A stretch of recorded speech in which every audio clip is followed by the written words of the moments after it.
اگر آپ کو میری یہ ویڈیو پسند آئے تو like, comment and share, subscribe کرنا مت بھولیے۔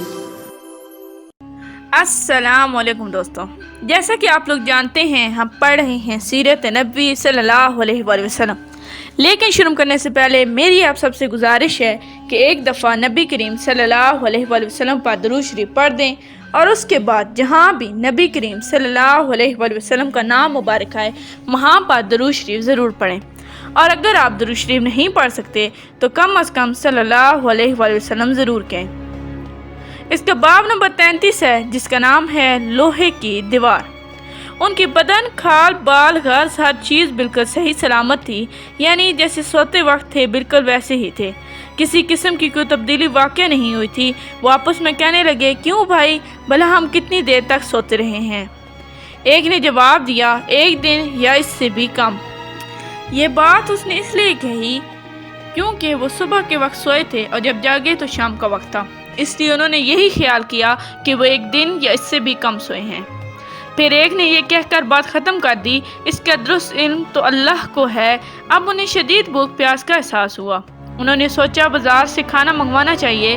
پیسے ان کے پاس تھے، ان میں سے کچھ وہ اللہ کے راستے میں خرچ کر چکے تھے، کچھ ان کے پاس باقی تھے۔ ایک نے کہا، ہم میں سے کوئی پیسہ لے کر بازار چلا جائے اور کھانے کی کوئی پاکیزہ اور عمدہ چیز لے جائے، اور جاتے ہوئے آتے ہوئے اس بات کا خیال رکھے کہ کہیں لوگوں کی نظر اس پر نہ پڑ جائے۔ سودا خریدتے وقت بھی ہوشیاری سے کام لے، کسی کی نظروں میں نہ آئے۔ اگر انہیں ہمارے بارے میں معلوم ہو گیا تمہاری خیر نہیں، دکنوز کے آدمی ابھی تک ہمیں تلاش کرتے پھر رہے ہوں گے۔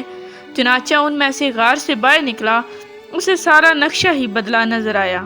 اب اسے کیا معلوم تھا کہ وہ 309 سال تک سوتے رہے ہیں۔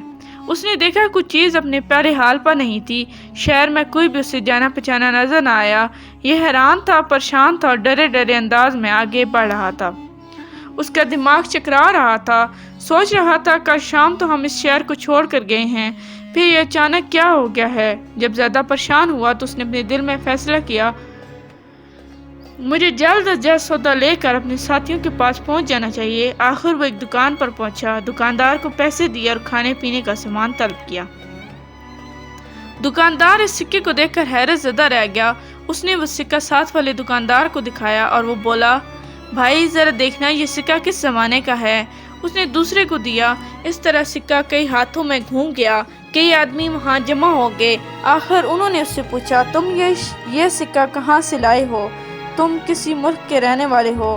جواب میں اس نے کہا، میں تو اسی شہر کا رہنے والا ہوں، کل شام ہی کو تو یہاں سے گیا ہوں۔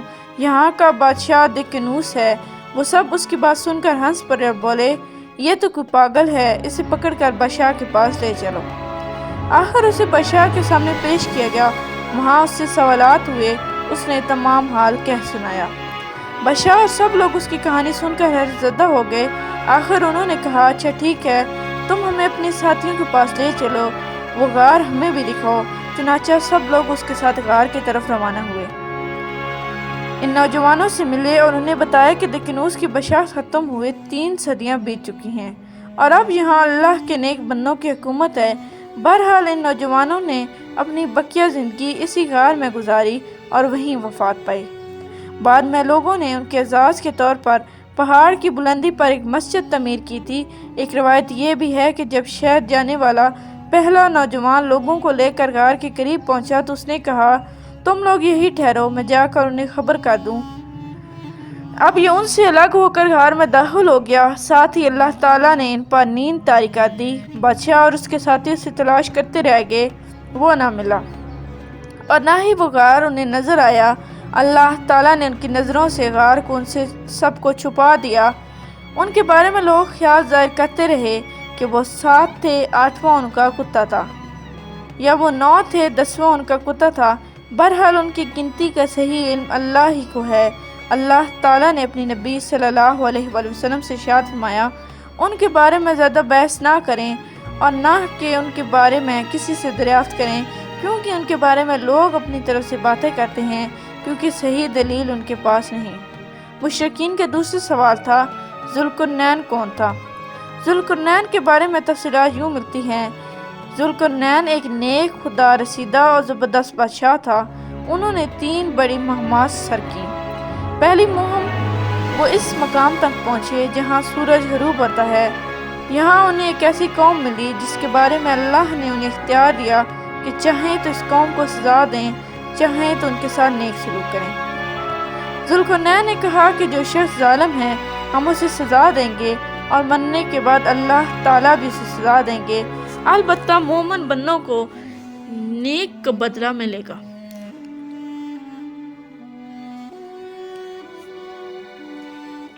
دوسری مہم میں وہ اس مقام تک پہنچے جہاں سے سورج طلوع ہوتا ہے۔ وہاں انہیں ایسے لوگ ملے جن کے مکانات کی کوئی چھت وغیرہ نہیں تھی۔ تیسری مہم میں وہ 2 گھاٹیوں کے درمیان پہنچے، یہاں کے لوگ ان کی بات نہیں سمجھتے تھے۔ انہوں نے اشاروں میں یہ ترجمان کے ذریعے یاجوج ماجوج کی تباہ کاریوں کا شکوہ کرتے ہوئے ان سے درخواست کی کہ وہ ان کے اور یاجوج ماجوج کے درمیان بند بنا دیں۔ ذوالقرنین نے لوہے کی چادریں منگوائیں، پھر ان میں سے ایک دیوار بنا دی، اس میں تانبا پگھلا کر ڈال دیا۔ اس کام کے ہونے پر ذوالقرنین نے کہا، یہ اللہ کا فضل ہے، مجھ سے اتنا بڑا کام ہو گیا۔ قیامت کے قریب یاجوج ماجوج اس دیوار کو توڑتے ہوئے کامیاب ہو جائیں گے۔ ذوالقرنین کے بارے میں مختلف وضاحتیں کتابوں میں ملتی ہیں۔ قرنین کے معنی 2 سمتوں کے ہیں، اور ذوالقرنین دنیا کے 2 کناروں تک پہنچے تھے، اس لیے انہیں ذوالقرنین کہا جاتا ہے۔ بعض نے قرن کے معنی سینگ کے لیے ہیں، یعنی 2 سینگوں والے۔ ان کا نام سکندر تھا، لیکن یہ یونان کے سکندر نہیں ہے جیسے سکندر اعظم کہا جاتا ہے۔ یونانی سکندر کافر تھا، جبکہ یہ مسلم اور ولی اللہ تھے۔ یہ سام بن نوح علیہ السلام کی اولاد میں سے تھے۔ خضر علیہ السلام ان کی فوج کا جھنڈا اٹھانے والے تھے۔ تیسرا سوال، یعنی روح کے بارے میں اللہ تعالیٰ نے ارشاد فرمایا، یہ لوگ آپ سے روح کے بارے میں پوچھتے ہیں، آپ فرما دیجئے کہ روح میرے رب کے حکم سے قائم ہے، یعنی روح کی حقیقت اسی کے علم میں ہے، اس کے سوا اس کے بارے میں کوئی نہیں جانتا۔